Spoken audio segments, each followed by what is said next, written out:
and we're on our way to 30. I got my friend. How are you doing? 302, but 30 of us is bigger than 302. But we'll keep that. We'll need to check on that. Yes, we have just. Yeah, we just chatted. I was just speaking about you in the Leaders Forum in Barbados. Me too. Me too. We're talking about Yeah. Nobody loses in that competition. For everything. You're coming, right? And I'm having the minister visiting your country. Yes, I'm going, but I'm having the minister also for the oil and gas. Thank you. I know you count on me. And after when you will be there until Wednesday morning. Yeah, great. Because Bart wants you to. Oh. Kevin, let's take a photograph with that. Let me have a rear photo. Yes. Yes. Let's see if we get Your Royal Highnesses, Your Excellencies, Lords, ladies and gentlemen, please take your seats. We'll see. It's still. Yeah, no, I'd love to, of course. Gracias. Justin, looking forward to see you. Yes. My congratulations for everything. Thank you so much. So I see you in Guyana, and you see me in Colombia. Yes, I'll be there. I'm always Kevin, there for that. President. Thank you. This is Kevin.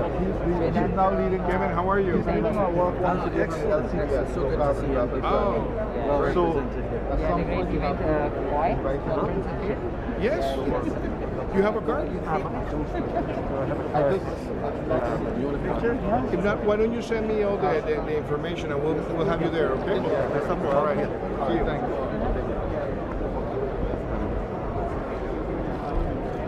How you doing? How are you? How's things at the development? Very, very well. Thank you very much.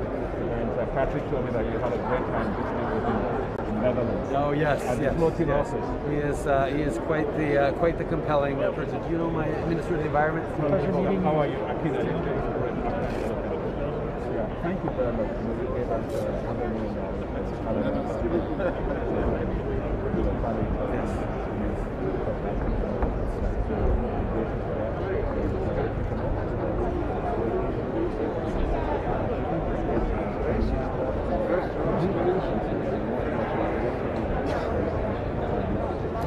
More than money. It's not about going to necessarily celebrate that. We can take by 40 but to leverage we have all the things that we are used to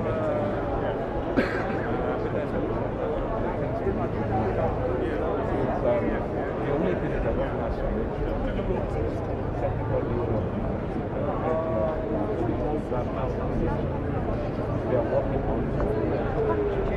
Before we begin the opening ceremony, please listen to Global Goals Voices for Change, brought together by Project Everyone in partnership with civil society organisations for the Sustainable Development Goals. These voices will be accompanied by portraits from the artist JR's Inside Out project, submitted by people from around the world calling for action on climate. Every day I think how bad the climate crisis is, but then I remember how many people and voices I'm fighting for, and everything just makes sense. Governments must fight for their people's future, and we will hold them accountable for it. I want to see a world in which humans are able to thrive in harmony with nature. A world in which justice and equality are main drivers and values for cooperation, change, and a sustainable future.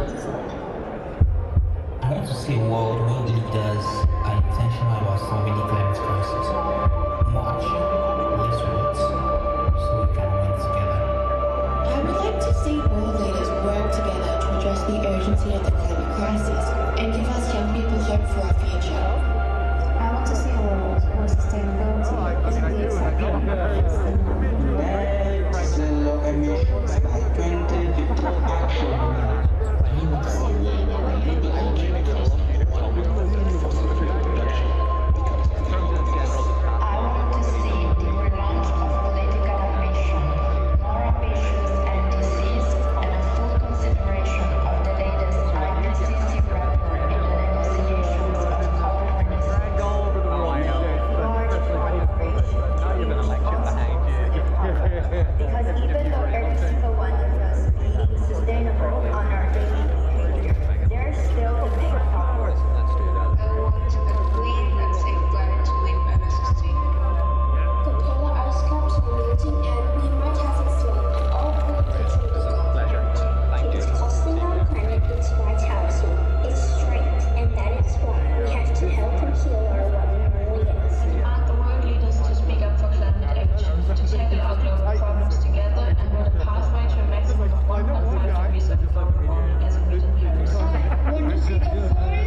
Your Royal Highnesses, Your Excellencies, Lords, ladies and gentlemen, please take your seats.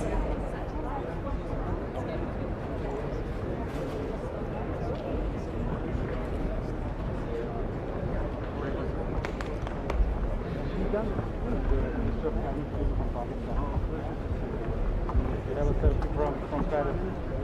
No, he's not coming.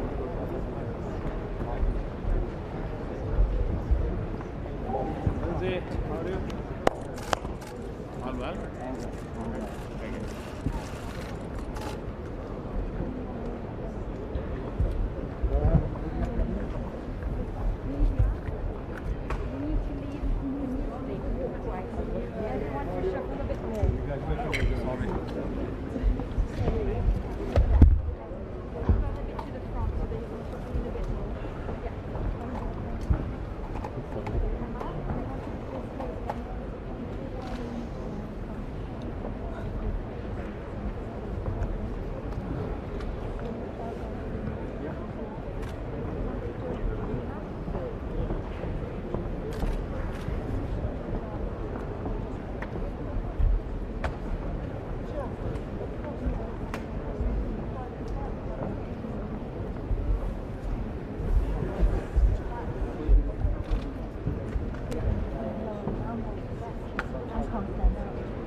Your Royal Highnesses, Your Excellencies, Lords, ladies and gentlemen, please take your seats.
Your Royal Highnesses, Your Excellencies, Lords, Ladies and Gentlemen, welcome to the opening ceremony for the World Leaders Summit of COP26. Please welcome Scottish small piper Breacha Heimbo from the Isle of Skye, performing her own arrangement of the traditional melodies An Lainris and Harris dance.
It's possible that there's only one civilization in the Milky Way galaxy. There may only have ever been one, and there may only ever be one. And that's us. We may be the first and last. That's important. If you're looking for a hint as to how we should behave politically, towards each other, towards our planet, then this idea matters. Imagine that the Earth is the only place in a galaxy where intelligent life exists. The only place where collections of atoms as old as time have come together into improbable patterns that can think and feel and bring meaning to an otherwise meaningless universe. How should we behave?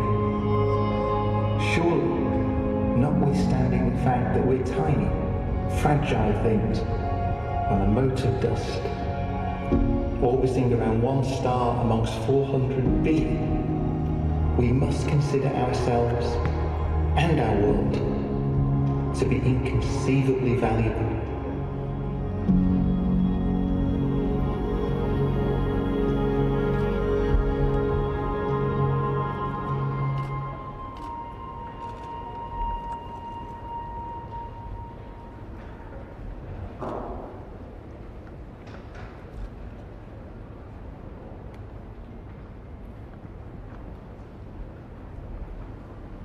With her poem written for COP26, we are joined by writer, performer and storyteller Yersa Daly Ward.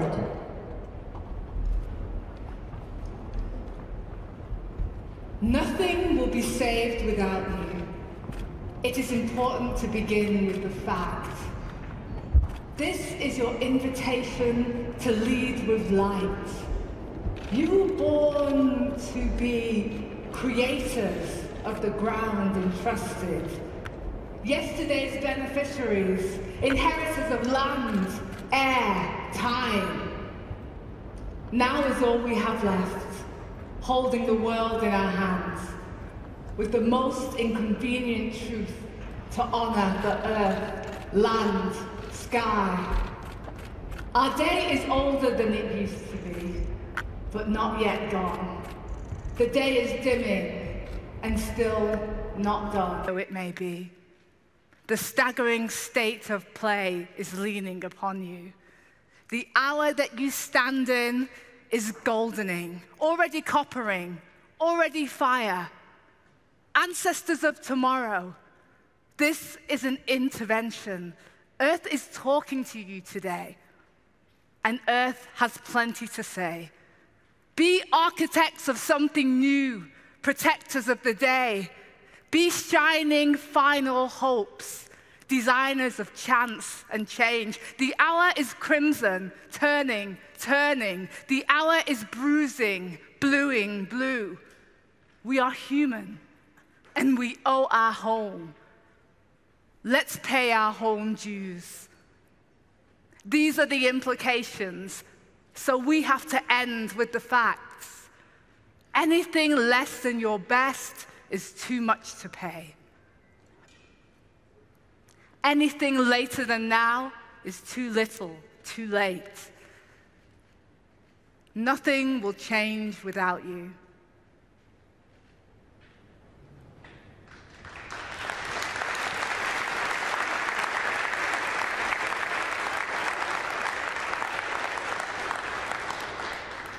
Please welcome the Prime Minister of the United Kingdom, Boris Johnson.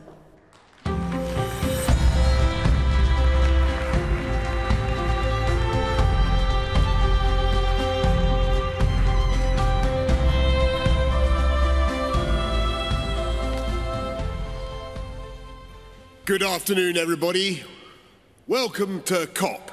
Welcome to Glasgow and to Scotland, whose most globally famous fictional son is almost certainly a man called James Bond, who generally comes to the climax of his highly lucrative films strapped to a doomsday device, desperately trying to work out which coloured wire to pull to turn it off, while a red digital clock ticks down remorselessly to a detonation that will end human life as we know it. And we are in roughly the same position, my fellow global leaders, as James Bond today. Except that the tragedy is, this is not a movie. And the doomsday device is real.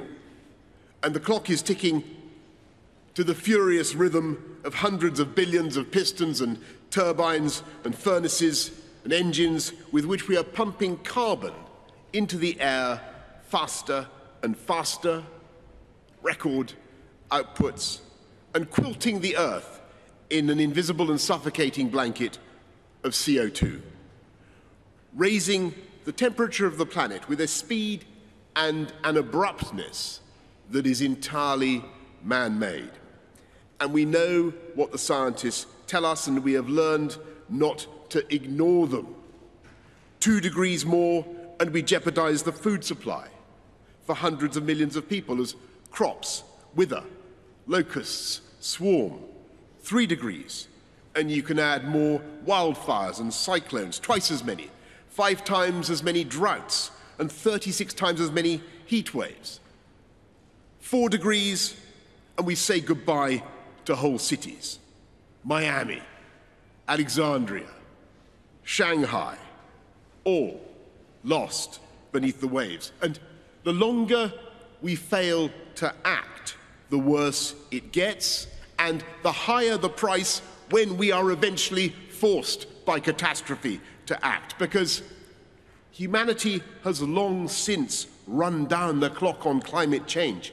It's 1 minute to midnight on that doomsday clock, and we need to act now. If we don't get serious about climate change today, it will be too late for our children to do so tomorrow. I was there with many of you in Copenhagen 11 years ago when we acknowledged we had a problem.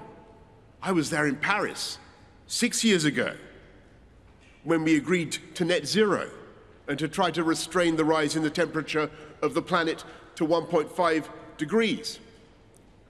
And all those promises will be nothing but blah, blah, blah, to coin a phrase.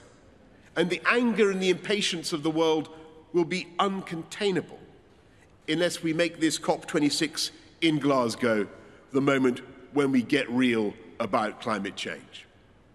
And we can. We can get real on coal, cars, cash, and trees. We have the technology to deactivate that ticking doomsday device, not all at once. I'm afraid it's too late for that. But one by one, and with ever greater speed and efficiency, we can begin to close down those billions of hydrocarbon combustion chambers that you find currently in every corner of the planet. We can phase out the use of cars with hydrocarbon internal combustion engines. By 2035, we can do that. We in the UK are leading by ending new sales by 2030. We can end the use of coal-fired power stations. We can do it by 2040 in the developing world, 2030 in the richer nations. We can plant hundreds of millions of trees, 1 trillion. It's not technologically difficult. And halt and reverse deforestation by 2030. Not just because it's a spiritually uplifting and beautiful thing to do, but because that is the way to restore the balance of nature and to fix carbon in the air. And as we look at the green industrial revolution that's now needed around the world, we in the developed world must recognize the special responsibility we have to help everybody else to do it. Because it was here in Glasgow 250 years ago that James Watt came up with a machine that was powered by steam, that was produced by burning coal. And yes, my friends, we've brought you to the very place where the doomsday machine began to tick. And even though for 200 years the industrialized countries were in complete ignorance of the problem that they were creating, we now have a duty to find those funds.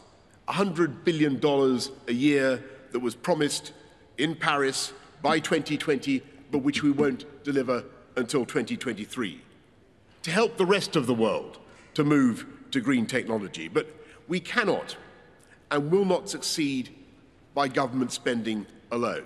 We in this room can deploy hundreds of billions, no question. But the market has hundreds of trillions, and the task now is to work together to help our friends to decarbonize, using our funds, the funds we have in development assistance, and working with all the multilateral development banks so that in the key countries that need to make progress, we can jointly identify the projects that we can help to de-risk so that the private sector money can come in just the same way that it was the private sector that enabled the UK to end our dependence on coal, become the Saudi Arabia of wind. We have the technology. We can find the finance, and we must. And the question for us all today is whether we have the will. And my fellow leaders, as I look around this room, I don't want to put too fine a point on it, but you know, we all talk about what we're going to do in 2050 or 2060. I don't think it will escape the notice of the crowds of young people outside, the billions who are watching around the world, half of the population of the world under 30, that the average age of this conclave of world leaders, I'm afraid to say, is over 60. I fully intend to be alive in 2060. I will be a mere 94 years old, even if I'm not still in Downing Street. But you never know. But the children who will judge us are children not yet born. And their children And we are now coming centre stage before a vast and uncountable audience of posterity, and we mustn't fluff our lines or miss our cue, because if we fail, they will not forgive us. They will know that Glasgow was the historic turning point when history failed to turn. They will judge us with bitterness and with a resentment that eclipses any of the climate activists of today. And they will be right. COP26 will not and cannot be the end of the story on climate change. Even if this conference ends with binding global commitments for game-changing, real-world action, 2 weeks from now, smokestacks will still belch in industrial heartlands. Cows will still belch in their pastures, even if some brilliant Kiwi scientists are teaching them how to be more polite.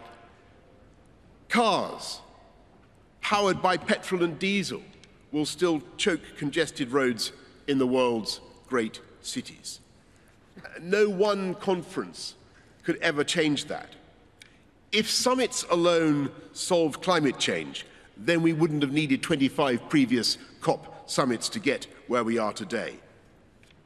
But while COP26 will not be the end of climate change, it can and it must mark the beginning of the end. In the years since Paris, the world has slowly and with great effort and pain built a lifeboat for humanity. And now is the time to give that lifeboat a mighty shove into the water, like some great liner rolling down the slipways of the Clyde.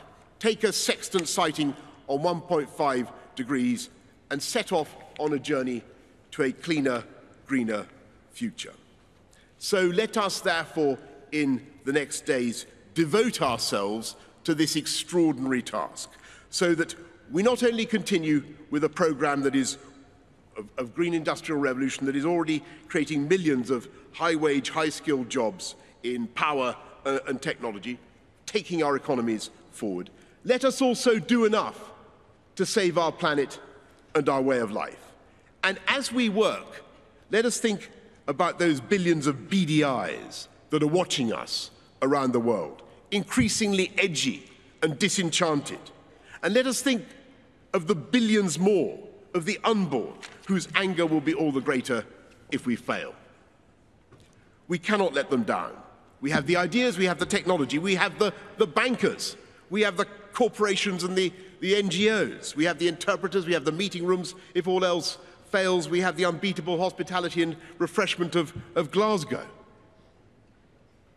We may not feel much like James Bond, not all of us necessarily look like James Bond, but we have the opportunity and we have the duty to make this summit the moment when humanity finally began, and I stress began, to defuse that bomb, and to make this the moment when we began irrefutably to turn the tide and to begin the fight back against climate change. Yes, it's going to be hard, but yes, we can do it. And so let's get to work with all the creativity and imagination and goodwill that we possess. Thank you very much, and good luck to all of us. Thank you.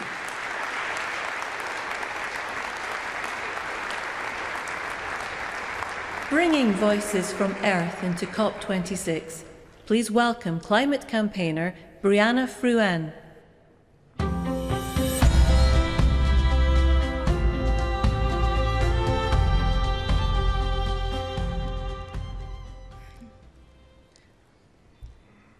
When I was a little girl, I was taught the importance and impact of words. In my culture, in Samoa, there's a proverb that goes, "E pala ma'a ai le pala upu."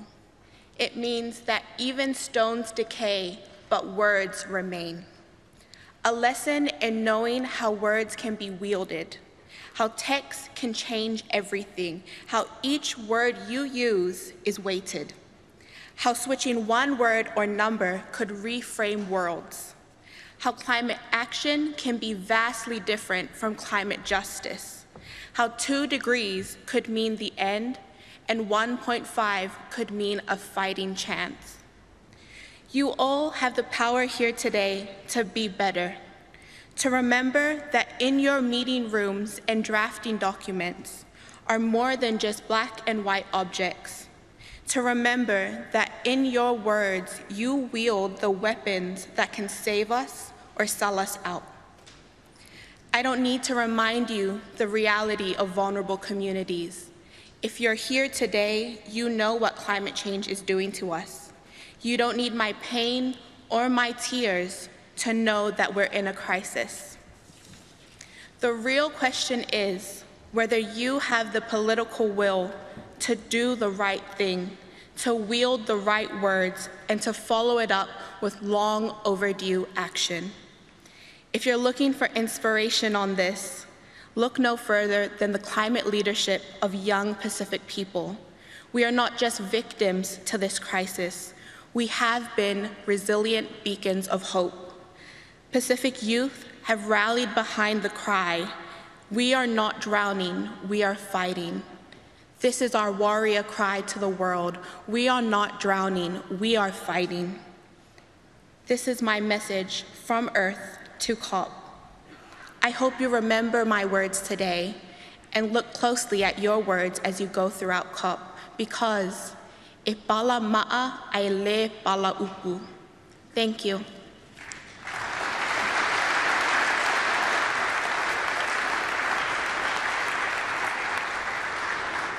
Now please welcome to the stage Chai Sudoi.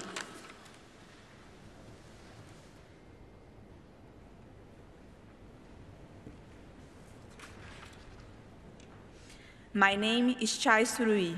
I'm 1 in 24, but my people have been living in the Amazon forest at least 6,000 years. My father, the great chief Almi Surui, taught me that we must listen to the stars, the moon, the wind, the animals, and the trees.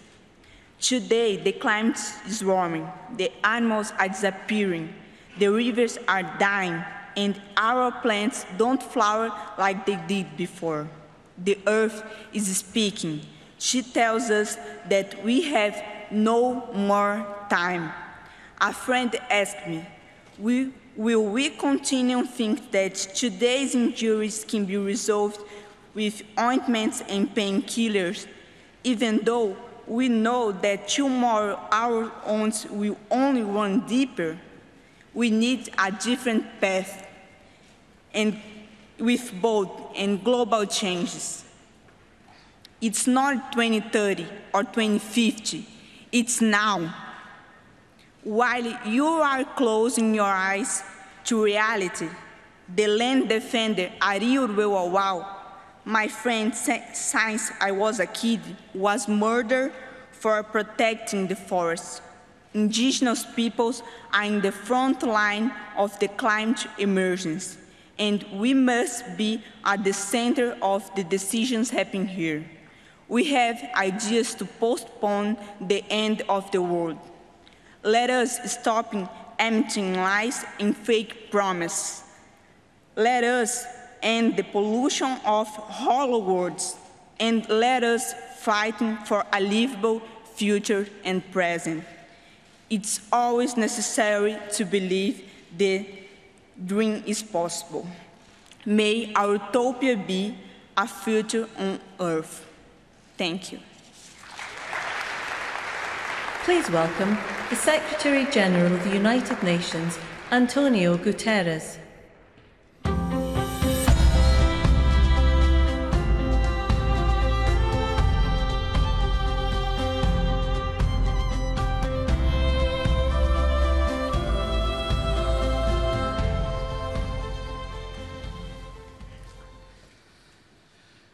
Dear Prime Minister Boris Johnson, I want to thank you and to thank COP President Alok Sharma for your hospitality, your leadership, and your tireless efforts in the preparation of this COP.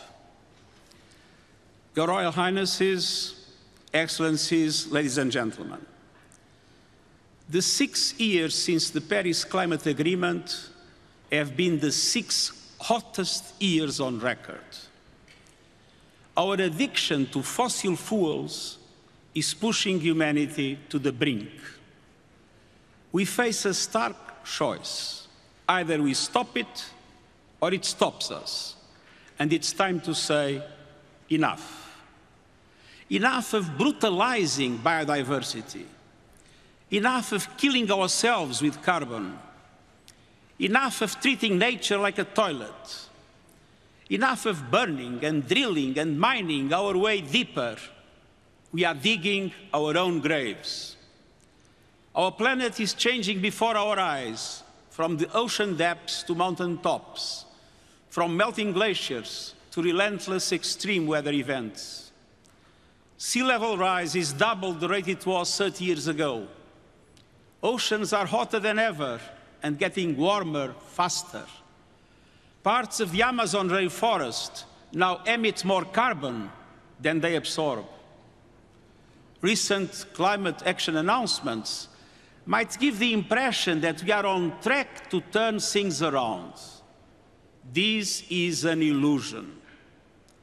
The last published report on national determined contributions showed that they would still condemn the world to a calamitous 2.7-degree increase. And even if the recent pledges were clear and credible, and there are serious questions about some of them, we are still careening towards climate catastrophe. Even in the best-case scenario, temperatures will rise well above 2 degrees. So, as we open this much-anticipated climate conference, we are still heading for climate disaster. Young people know it. Every country sees it. Small island developing states and other vulnerable ones live it.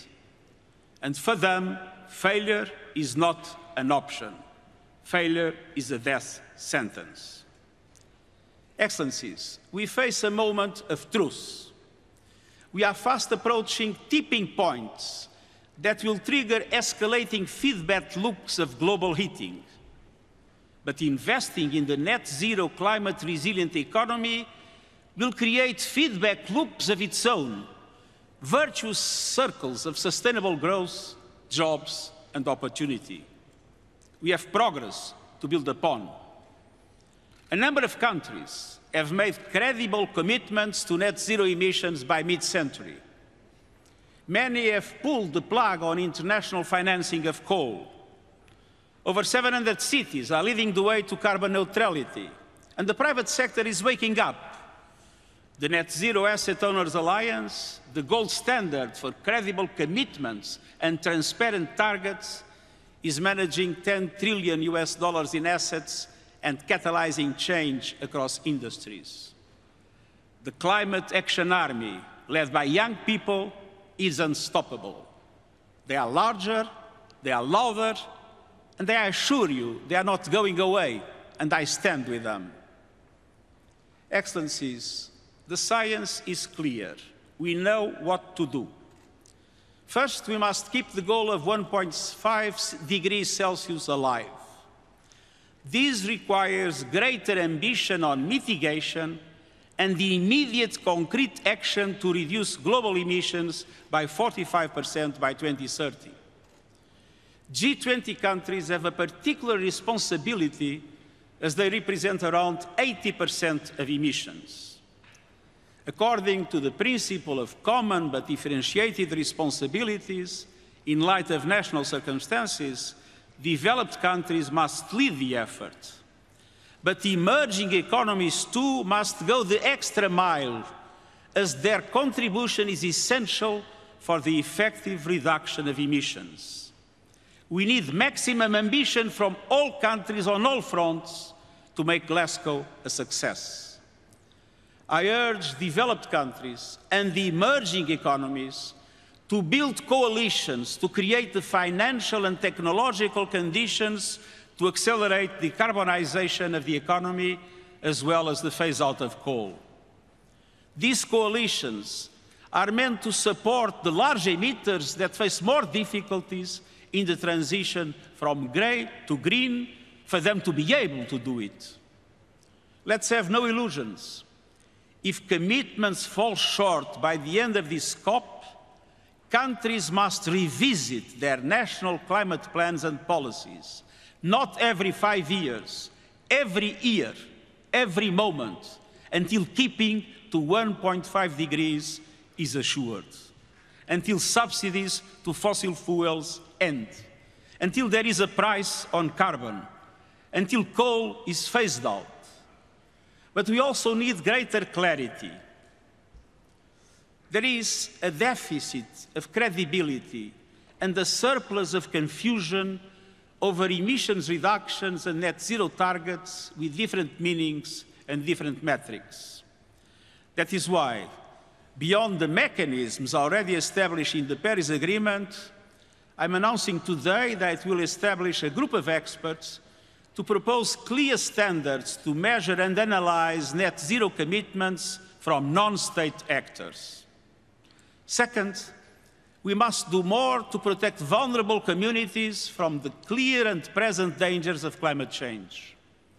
Over the last decade, nearly 4 billion people suffered climate-related disasters. That devastation will only grow. But adaptation works. Early warning systems save lives. Climate-smart agriculture and infrastructure save jobs. And all donors must allocate half their climate finance to adaptation. And public and multilateral development banks should start as soon as possible. Third, this COP must be a moment of solidarity.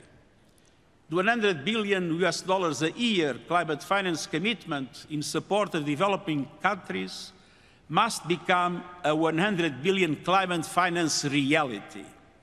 And this is critical to restoring trust and credibility.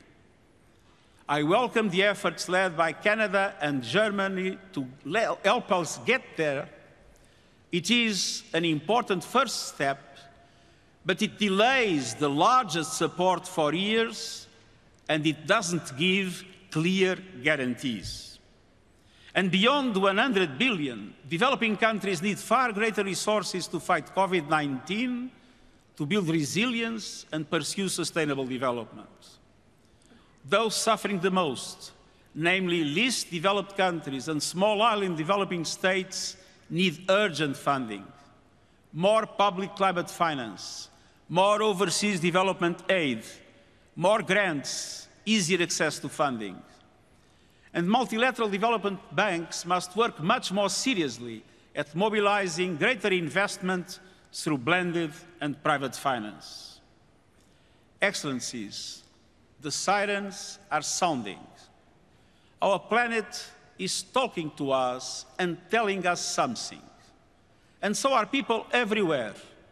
Climate action tops the list of people's concerns across countries, age, and gender. We must listen, and we must act, and we must choose wisely. On behalf of these and future generations, I urge you, choose ambition, choose solidarity, choose to safeguard our future and save humanity, and I thank you.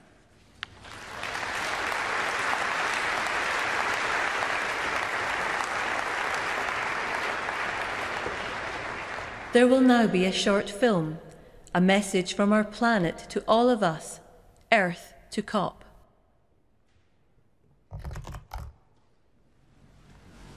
Commuter chaos this morning and delays for the day as high levels of water brought services to a standstill. The Met Office says we should be braced for more of this. Forget summer, they say. It's going to...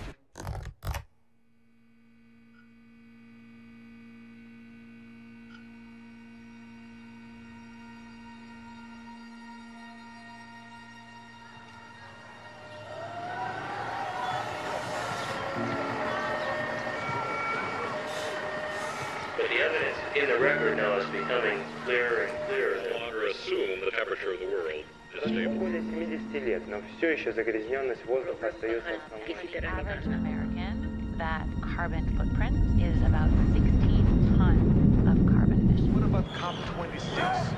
What is COP? The potential threat to the surrounding natural environment. We can see the ocean becoming less. The UN is calling the world's first climate change famine.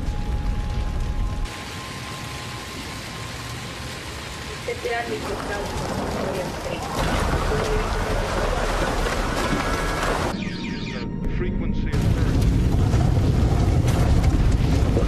Scientists are correct in their fears. A sure sign of climate change. I'm sorry. No, don't be sorry. No, that's because the more we take, the less there is for future generations.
On our warming planet, there are reasons for hope. We need to have the courage to try. A lot more jobs created in the green economy. Climate change is not the problem. Climate change is the expression of the problem. The renewable energy technologies to fundamentally transform the energy system are at our disposal. So how do we begin the process of reversing global warming?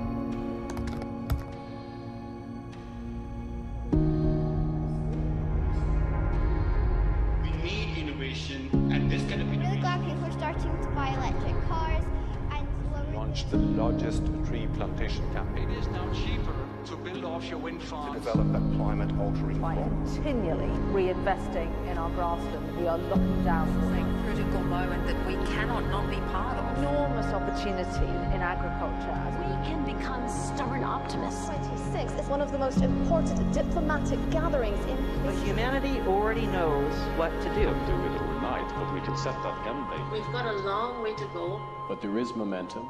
Roll up your sleeves and do it.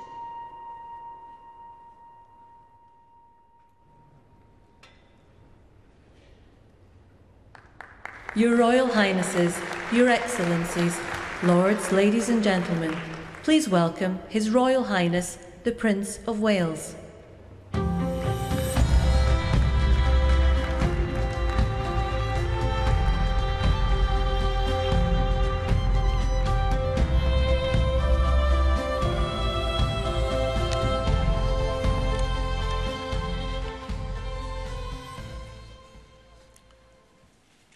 Your Excellencies, ladies and gentlemen, the COVID-19 pandemic has shown us just how devastating a global cross-border threat can be. Climate change and biodiversity loss are no different. In fact, they pose an even greater existential threat, to the extent that we have to put ourselves on what might be called a warlike footing. Having myself had the opportunity of consulting many of you over these past 18 months, I know you all carry a heavy burden on your shoulders, and you do not need me to tell you that the eyes and hopes of the world are upon you, to act with all dispatch and decisively, because time has quite literally run out. The recent IPCC report gave us a clear diagnosis of the scale of the problem. We know what we must do. With a growing global population creating ever-increasing demand on the planet's finite resources, We have to reduce emissions urgently and take action to tackle the carbon already in the atmosphere, including from coal-fired power stations. Putting a value on carbon, thus making carbon capture solutions more economical, is therefore absolutely critical. Similarly, after billions of years of evolution, nature is our best teacher.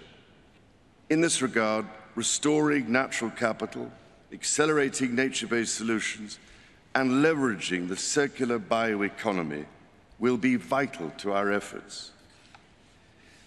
As we tackle this crisis, our efforts cannot be a series of independent initiatives running in parallel. The scale and scope of the threat we face call for a global systems-level solution based on radically transforming our current fossil fuel-based economy to one that is genuinely renewable and sustainable. So, ladies and gentlemen, my plea today is for countries to come together to create the environment that enables every sector of industry to take the action required. We know this will take trillions, not billions of dollars.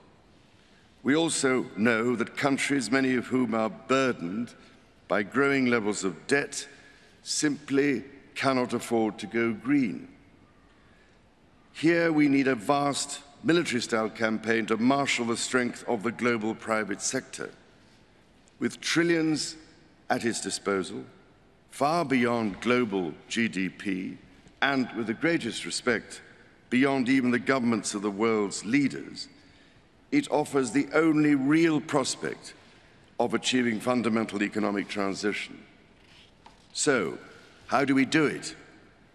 First, how do we get the private sector all pulling in the same direction?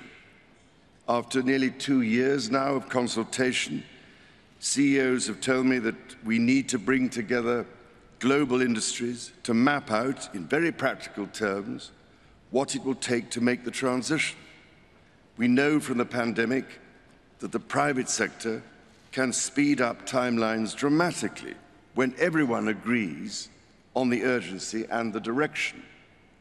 So each sector needs a clear strategy to speed up the process of getting innovations to market. Second, who pays and how? We need to align private investment behind these industry strategies to help finance the transition efforts, which means building the confidence of investors so that the financial risk is reduced. Crucially, investment is needed to help transition from coal to clean energy. If we can develop a pipeline of many more sustainable and bankable projects at a sufficient scale, it will attract greater investment. Third, which switches do we flick to enable these objectives? More than 300 of the world's leading CEOs and institutional investors have told me that alongside the promises countries have made, their nationally determined contributions, they need clear market signals, agreed globally, so that they have the confidence to invest without the goalposts suddenly moving. This is the framework I've offered in the Terracotta Roadmap, created by my Sustainable Markets Initiative, with nearly 100 specific actions for acceleration. Together, we are working to drive trillions of dollars in support of transition across 10 of the most emitting and polluting industries. They include energy, agriculture, transportation, health systems, and fashion. The reality of today's global supply chains means that industry transition will affect every country and every producer in the world. There is absolutely no doubt in my mind that the private sector is ready to play its part and to work with governments to find a way forward. Your Excellencies, ladies and gentlemen, many of your countries, I know, are already feeling the devastating impact of climate change through ever-increasing droughts, mudslides, floods, hurricanes, cyclones and wildfires, as we've just seen on that terrifying film. Any leader who has had to confront such life-threatening challenges knows that the cost of inaction is far greater than the cost of prevention. So I can only urge you, as the world's decision makers, to find practical ways of overcoming differences so we can all get down to work together to rescue this precious planet and save the threatened future of our young people. Thank you, ladies and gentlemen.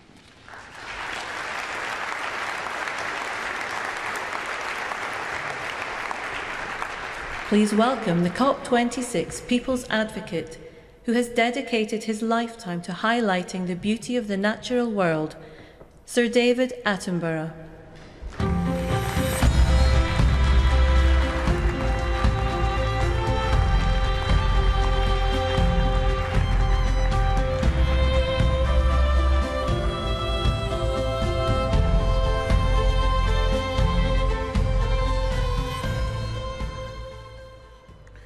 Your Excellencies, delegates, ladies and gentlemen, as you spend the next 2 weeks debating, negotiating, persuading and compromising, as you surely must, it's easy to forget that ultimately the emergency climate comes down to a single number: the concentration of carbon in our atmosphere. The measure that greatly determines global temperature.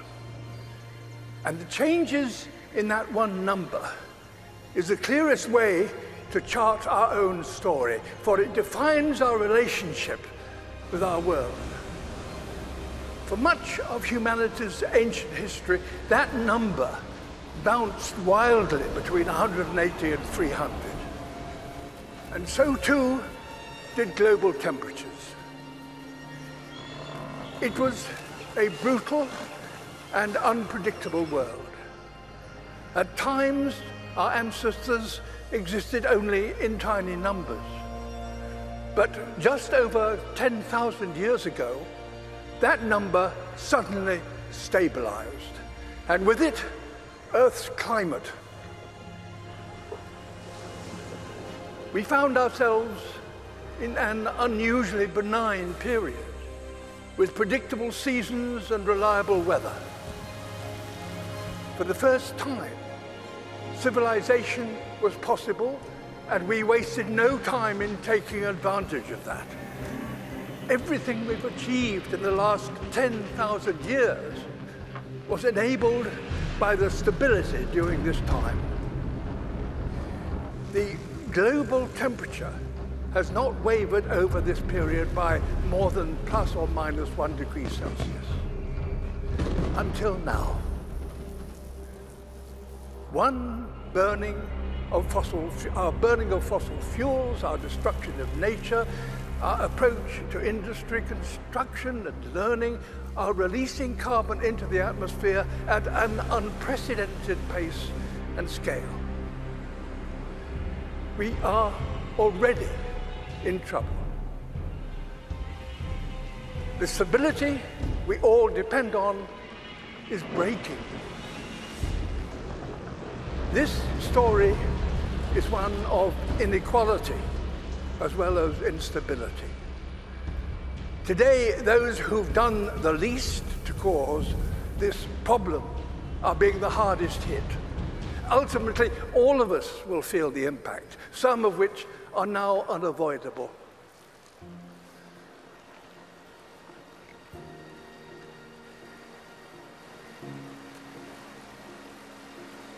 My world is melting. You think you have control, we actually have no control. I'm absolutely terrified to bring a child to this world. Is this how our story is due to end?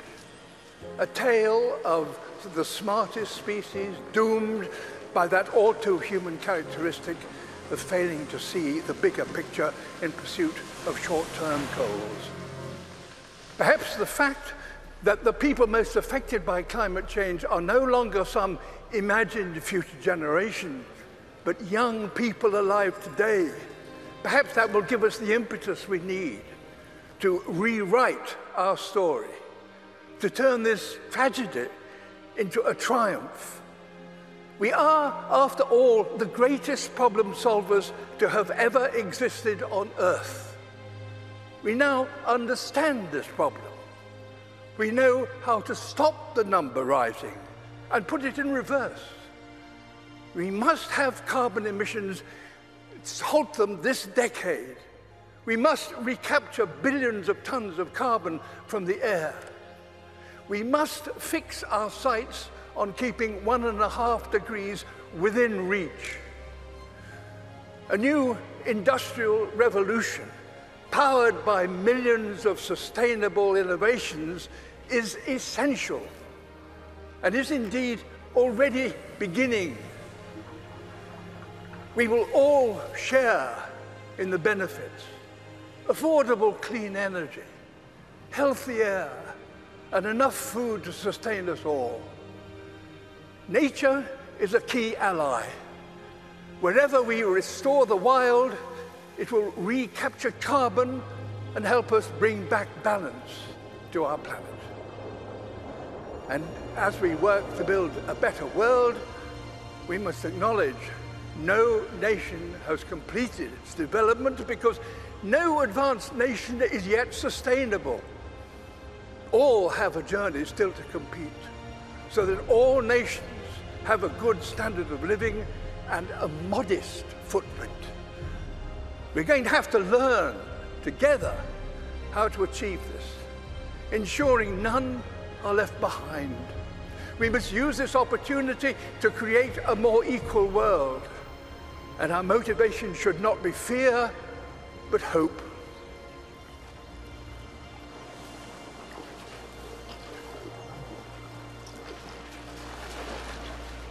Can we fix climate problem in one generation? My answer would be yes, we have to.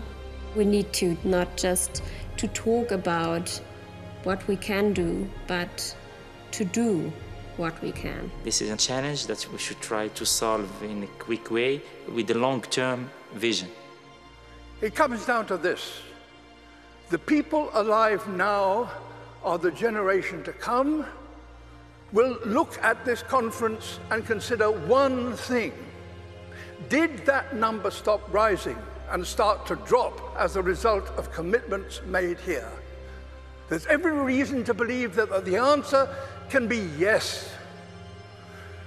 If, working apart, we are a force powerful enough to destabilize our planet, surely working together, we are powerful enough to save it. In my lifetime, I've witnessed a terrible decline. In yours, you could and should witness a wonderful recovery. That desperate hope, ladies and gentlemen, delegates, excellency, is why the world is looking to you and why you are here. Thank you.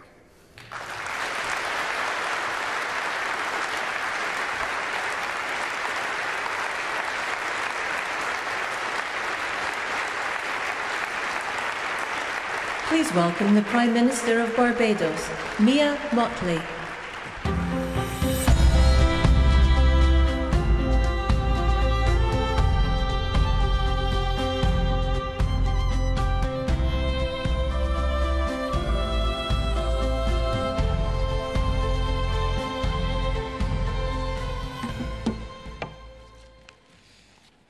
Your Royal Highness, Excellencies, distinguished guests, ladies and gentlemen, the pandemic has taught us that national solutions to global problems do not work. We come to Glasgow with global ambition to save our people and to save our planet, but we now find 3 gaps. On mitigation, climate pledges or NDCs, Without more, we will leave the world on a pathway to 2.7 degrees, and with more, we are still likely to get to 2 degrees. These commitments, made by some, are based on technologies yet to be developed, and this is at best reckless and at worst dangerous. On finance, we are $20 billion short of the $100 billion, and this commitment, even then, might only be met in 2023. On adaptation, adaptation finance remains only at 25%, not the 50-50 split that was promised nor needed given the warming that is already taking place on this earth. Climate finance to frontline small island developing states declined by 25% in 2019. Failure to provide the critical finance and that of loss and damage is measured, my friends, in lives and livelihoods in our communities. This is immoral and it is unjust. If Glasgow is to deliver on the promises of Paris, it must close these three gaps. So I ask to you, what must we say to our people living on the front line in the Caribbean, in Africa, in Latin America, in the Pacific, when both ambition and regrettably some of the needed faces at Glasgow are not present? What excuse should we give for the failure? In the words of that Caribbean icon, Eddie Grant, will they mourn us on the front line? When will we, as world leaders across the world, address the pressing issues that are truly causing our people angst and worry, whether it is climate or whether it is vaccines? Simply put, when will leaders lead? Our people are watching, and our people are taking note. And are we really going to leave Scotland without the resolve and the ambition that is sorely needed to save lives and to save our planet? How many more voices and how many more pictures of people must we see on these screens without being able to move? Or are we so blinded and hardened that we can no longer appreciate the cries of humanity? I have been saying to Barbadians for many years that many hands make light work. Today, we need the correct mix of voices, ambition, and action. Do some leaders in this world believe that they can survive and thrive on their own? Have they not learned from the pandemic?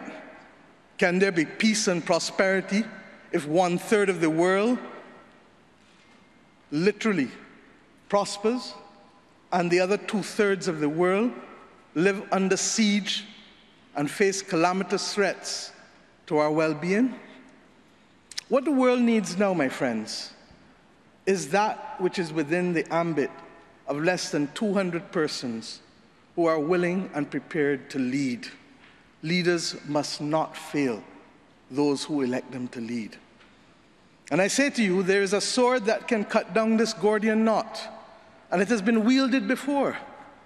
The central banks of the wealthiest countries engaged in $25 trillion of quantitative easing in the last 13 years. 25 trillion. Of that, 9 trillion was in the last 18 months to fight the pandemic. Had we used that 25 trillion to purchase bonds, to finance the energy transition, or the transition of how we eat, or how we move ourselves in transport, we would now today be reaching that 1.5 degrees limit that is so vital to us. I say to you today in Glasgow that an annual increase in the SDRs of $500 billion a year for 20 years, put in a trust to finance the transition, is the real gap, Secretary General, that we need to close, not the $50 billion being proposed for adaptation. And if 500 billion sounds big to you, guess what? It is just 2% of the 25 trillion. This is the sword we need to wield.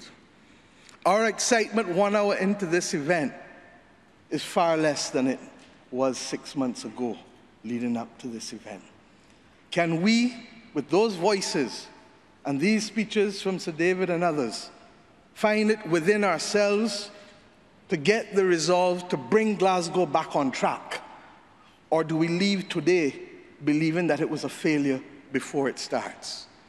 Our world, my friends, stands at a fork in the road. One no less significant than when the United Nations was formed in 1945. But then, the majority of our countries here did not exist. We exist now. The difference is we want to exist 100 years from now.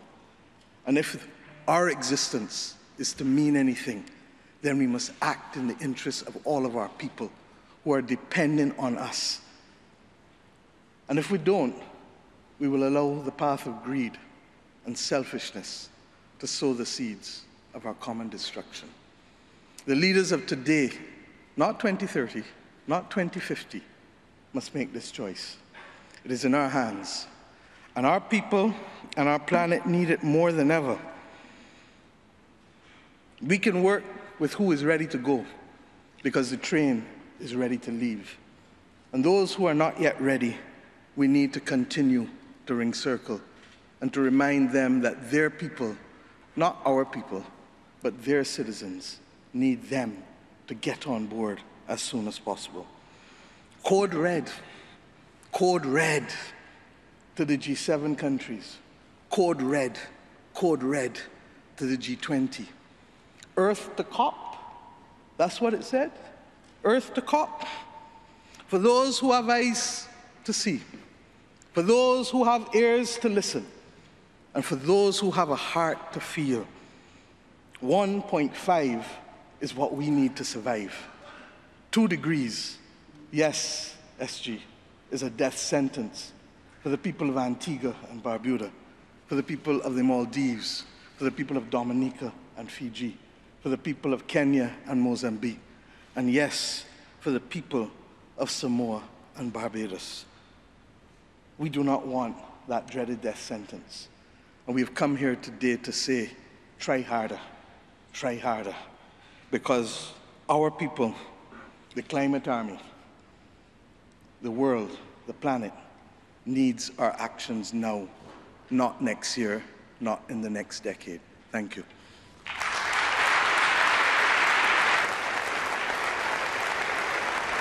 Bringing their message from their countries to COP, we will now hear from climate campaigners in Chile and Egypt.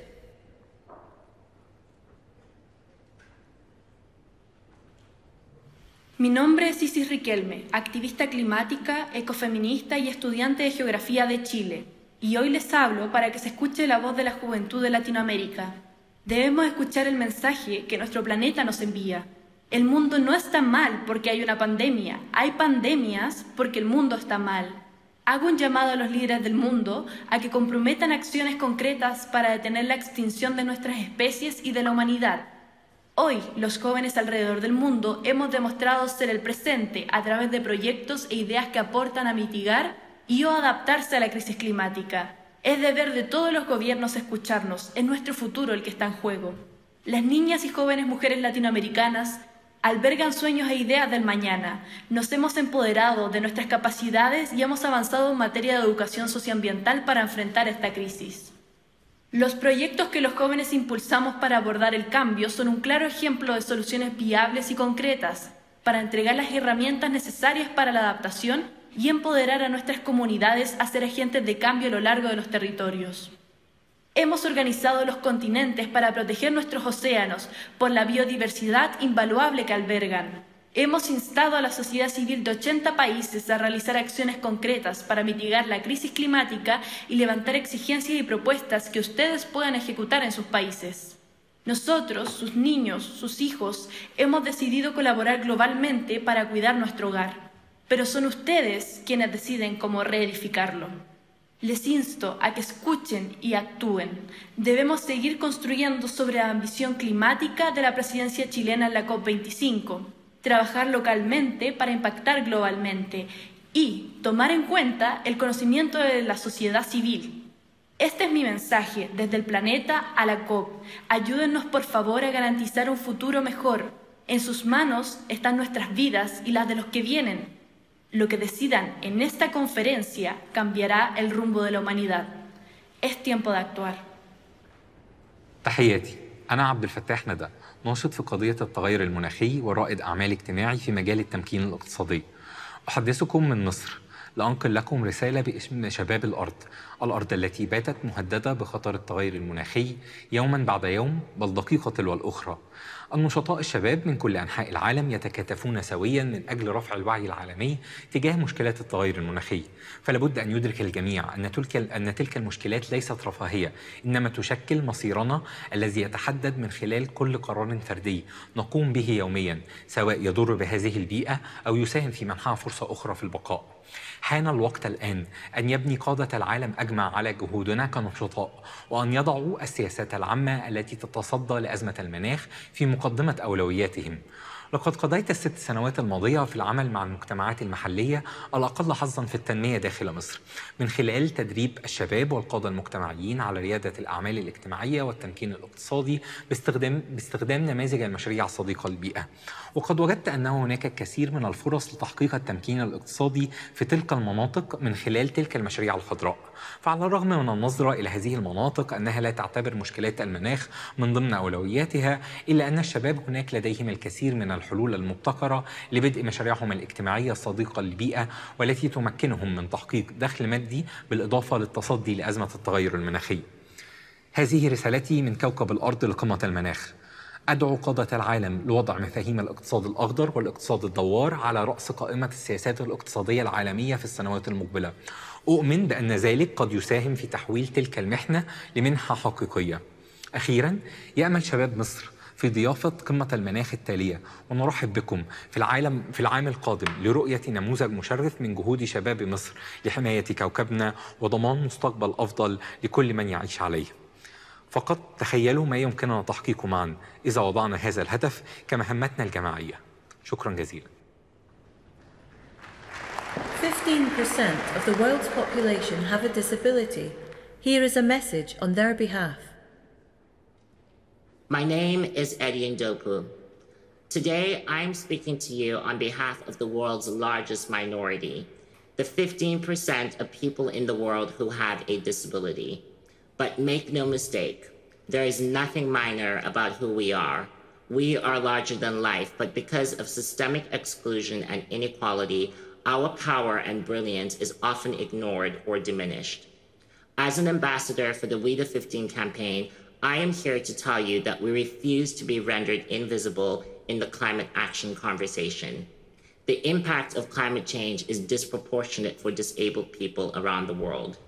The change that climate change is creating is no longer a debate about the future or what might happen, because it is happening. We are some of the planet's most vulnerable citizens and some of the most resilient. But Earth is equally vulnerable, and its resilience is not without limits. We are dangerously close to reaching those limits.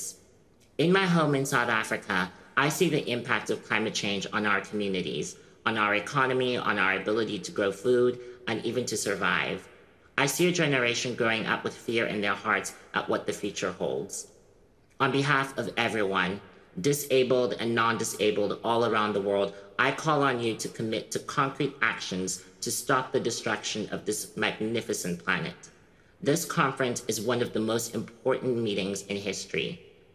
You have the chance to make decisions and reach agreements which will affect the lives of generations to come. You are in a position of extraordinary power.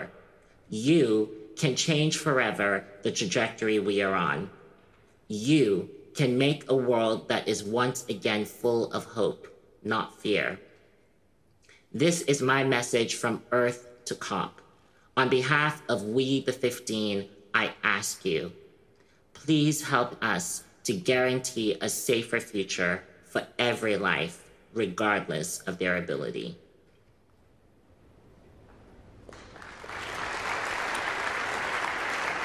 Please welcome the Prime Minister of Italy, Mario Draghi.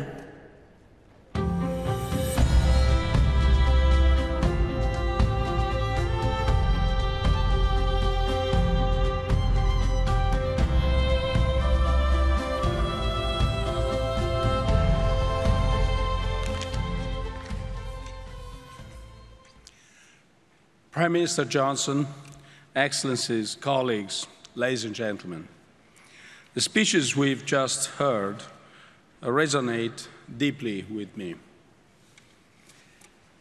Over the last few years, young people have done us a service by bringing the climate agenda on the front of our political debate. Young people were the center of the pre-COP summit in Milan. In Glasgow, here, we need to make them proud.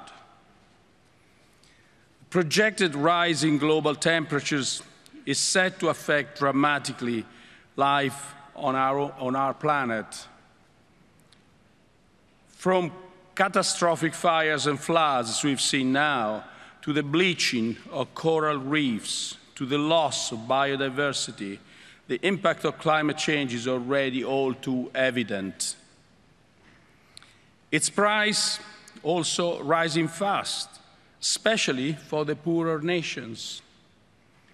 The cost of disruptions for households and companies in low and middle-income countries amounts to a staggering $390 billion a year. Climate change also has serious repercussions on global peace and security. It can deplete natural resources and worsen social tensions, lead to new migration flows, and contribute to terrorism and organized crime. Climate change can tear us apart. Thanks to the constant dialogue and cooperation, we made good progress on addressing climate change. The G20 accounts for around 75% of global greenhouse gas emissions and around 80% of global GDP.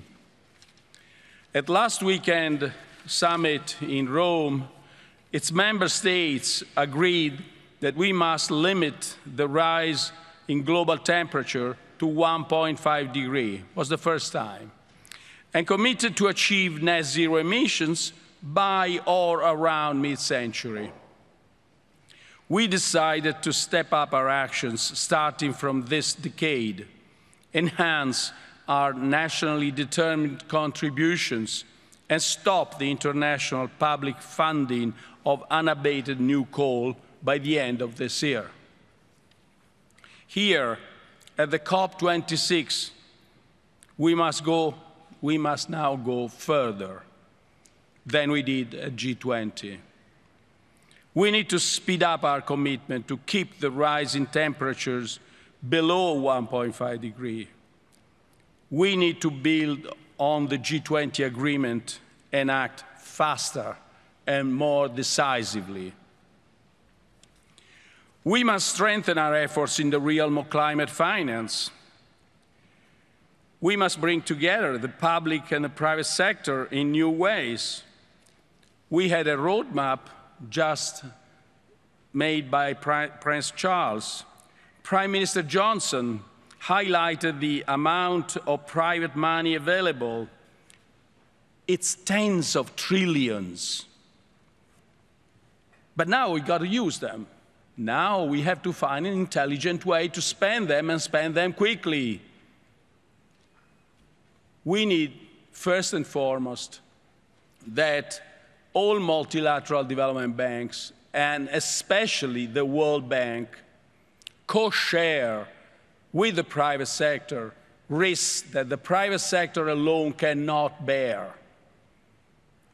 We need country-based platforms where the World Bank and other banks, multilateral development banks, can actually co-share and make all this money usable to a good effort. This is the first, in a sense, great news that Prime Minister Johnson gave us today. That money is not a concern if we want to use it well. This COP26 must be the start of a new momentum, a quantum leap in our fight against climate change. And our youth must be at the center of this process. We intend to turn the Youth for Climate event we held in Milan into a regular feature of all COPs. Future generations will judge us for what we achieve or fail to achieve. We must involve them, listen to them, and above all, learn from them. Thank you.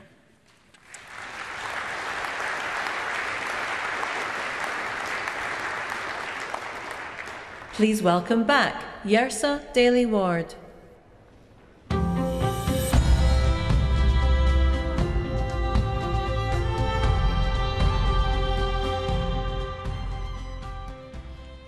On Earth Day 2021, a competition was launched to give young people across the UK the opportunity to bring their voice to COP26.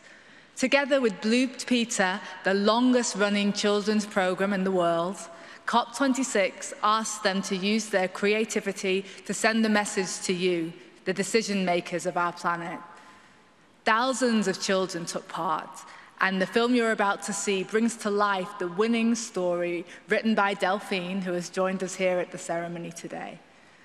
Delphine's story reminds us of what is so special about our world and why we should do everything in our power to protect our planet.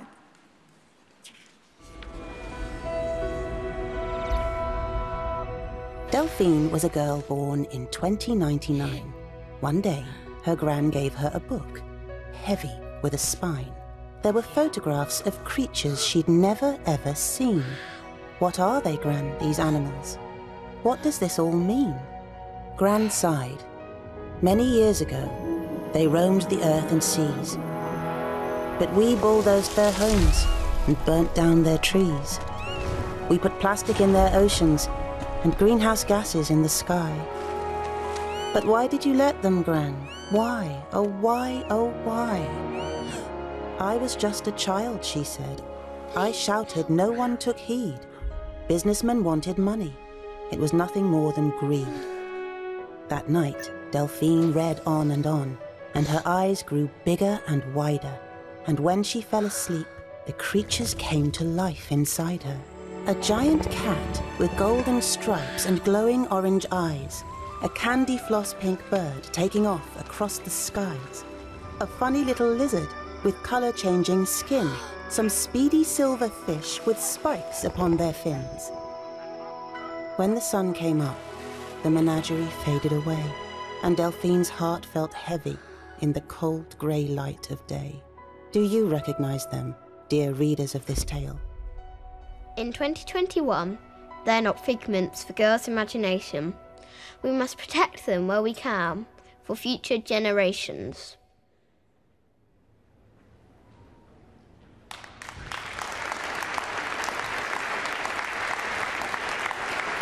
To close the ceremony, please welcome climate and environmental activist Elizabeth Watuti.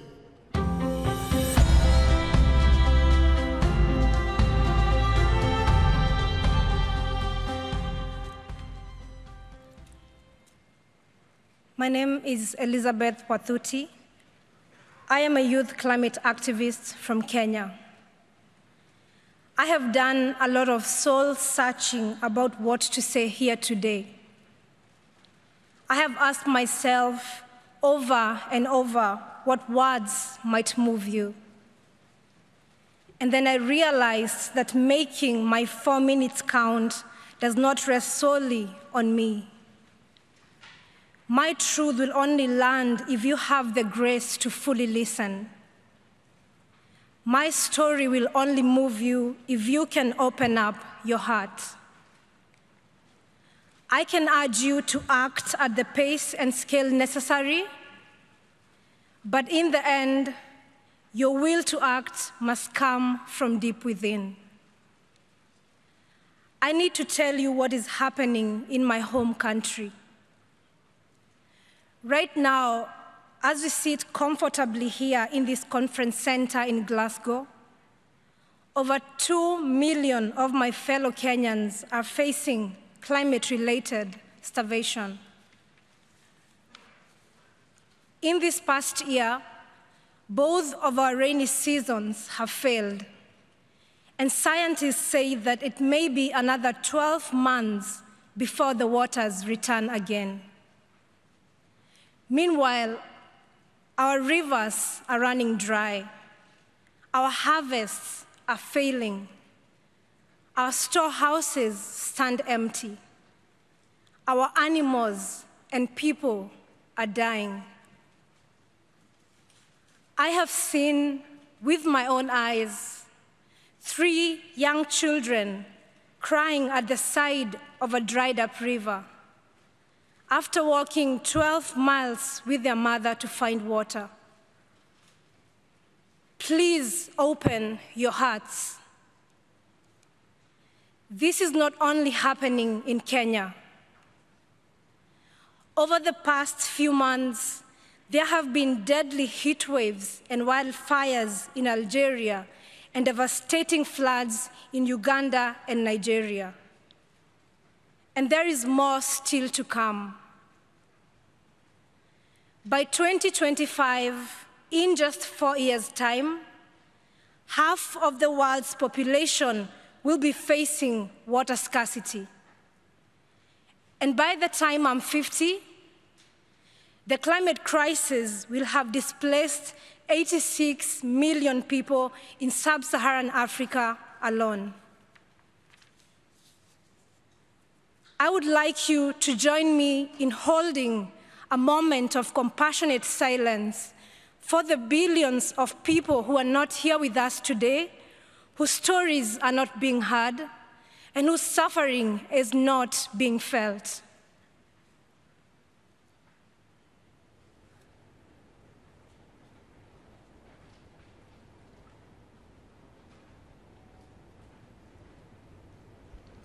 Please open your hearts.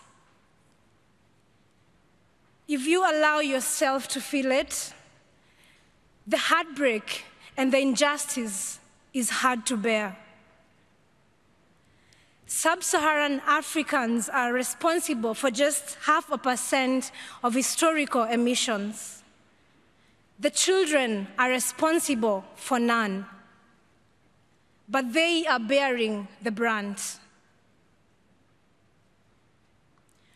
We are the adults on this earth right now, and it is our responsibility to ensure that the children have food and water. I have been doing what I can.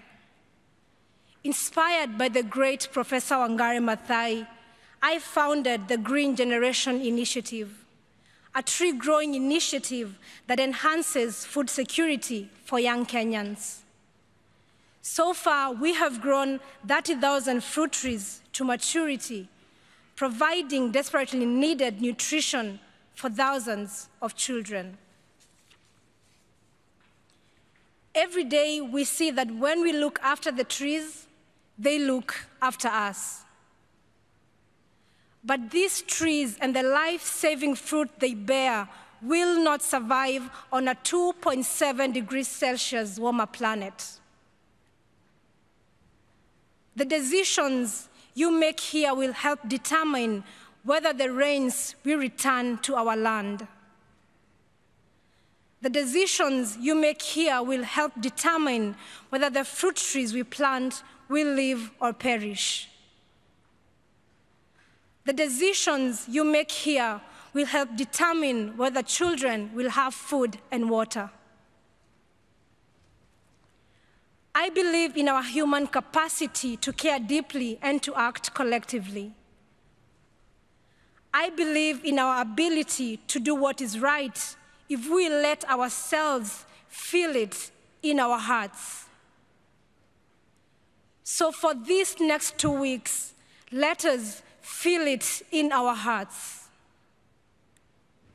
The children cannot live on words and empty promises. They are waiting for you to act. Please open your hearts and then act. Thank you.